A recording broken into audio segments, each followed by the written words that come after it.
जनाब रसूल अकरम सल्लल्लाहु अलैहि वसल्लम का इरशाद गिरामी है कि जिस शख्स ने इशा की नमाज जमात के साथ अदा कर ली गोया उसने आधी रात इबादत कर ली, और जिस शख्स ने फजर की नमाज बाजमात अदा कर ली गोया उसने पूरी रात इबादत की।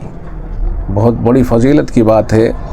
बहुत से लोग हैं कि जो इन नमाज़ों की अहमियत से नावाकिफ़ रहते हैं या वाकिफ़ भी हैं तो सुस्ती कर जाते हैं, सवेरे सो जाते हैं। ख़ास तौर से गांव देहात के लोगों में ये बड़ी अजीब बात है कि वो इशा की नमाज़ को छोड़कर सो जाएं, या जो भी हो इशा की नमाज़ को छोड़ के सो जाएं, फजर की नमाज़ को सोते सोते छोड़ दें।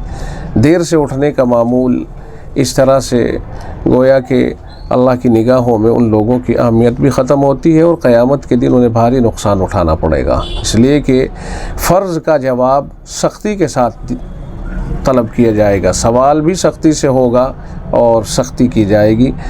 इसलिए हमें किसी भी नमाज को छोड़ने की तरफ क़तअन तवज्जो नहीं करनी चाहिए। हर नमाज को उसके वक्त पर अदा करें, हर नमाज को कोशिश करें कि अपने वक्त पर अदा हो, मस्जिद में जाकर अदा हो और जमात के साथ अदा हो, आदाब की रियायत करते हुए अदा हो।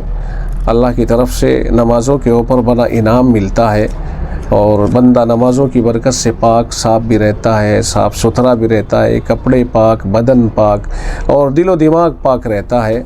इसलिए हमें चाहिए कि नमाज़ों की ख़ास तौर से अहमियत के साथ में अदायगी करें और औक़ात की रियायत करते हुए अदायगी करें। ख़ास तौर से मैं माँ बहनों से कहना चाहूँगा कि वो बहुत दफ़ा ऐसा होता है कि कामों में लगी रहती हैं और कामों में लगकर फिर नमाज़ों से गफलत होती है।